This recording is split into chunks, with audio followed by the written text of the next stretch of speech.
adlaw mga kasubusog. Karong adlaw maghimo kita og fish amino acid o FAA. Unsa may makatabang aning fish amino acid para sa atong mga pananom? Mamahimong tambok ang atong mga yuta ug ang ato ang mga dahon. O ang ato apong photosynthesis maka-enhance siya sa ato ang photosynthesis.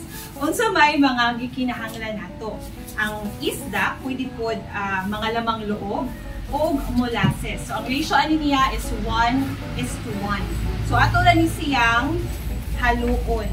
Una, ato ibutang ang bituka sa isda kung gigamit ani. Sunod ang molasses.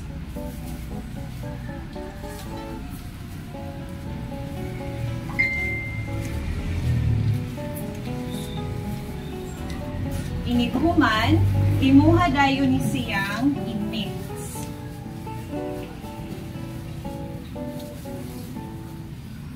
Tarungon mo siya og mix.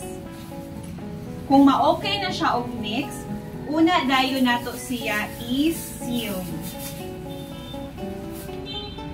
Isodi nato siya sa container, i-seal nimo siya, o magamit ni siya after 2 weeks o 14 days, pwede rin ni siyang gamiton nimo sa mga pananom. Salamat. Ako di ay si Ma'am Eliza Marie R. Pasahon.